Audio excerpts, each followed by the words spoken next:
What with the Clubman, Countryman and Imminent Coupe, the Mini range is getting confusing. Luckily, the latest model is nice and simple.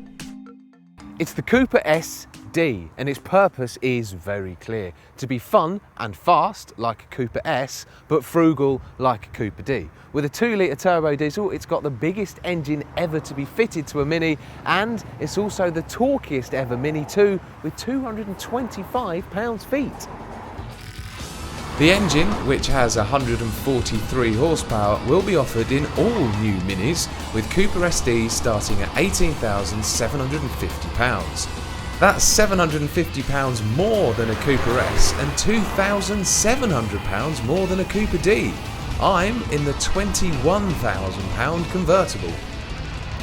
Oh yes, I do like a good Mini, and this one, it does bundle itself along really quite well. The normal Cooper D can feel a bit like an economy model in that it doesn't like to be revved and you just tend to drive it economically. This one though does feel so much more like a proper hot hatch.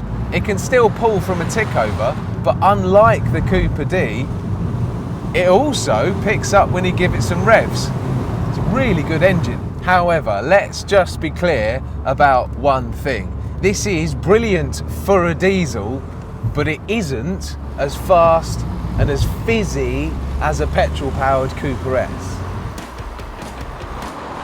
Its 0 to 62 time is 8.7 seconds, or 8.1 for the hardtop, and that's about a second slower than a Cooper S. So, what about fuel economy?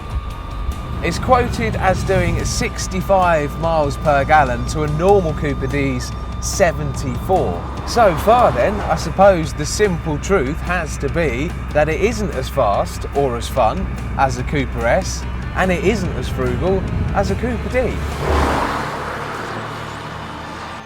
And let's not forget that this is more expensive than either of them. Also, just like any Mini, especially the convertible, the back seats and the boot are only really of any use to people from Lilliput. So, isn't it all a little bit pointless? Well, there are two ways to look at it. One is that it is more expensive and slower than a Cooper S, and therefore stupid. The other is that it's actually the best compromise between fun and fuel economy of any Mini. From where I'm sitting, I'd actually say it's option number 2.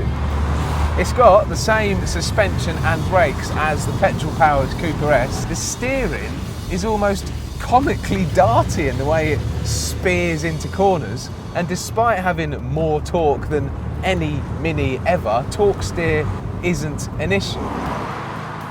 So it isn't cheap and it isn't quite the perfect fast and frugal solution, but this is the most economical way to have hot hatch fun in a Mini.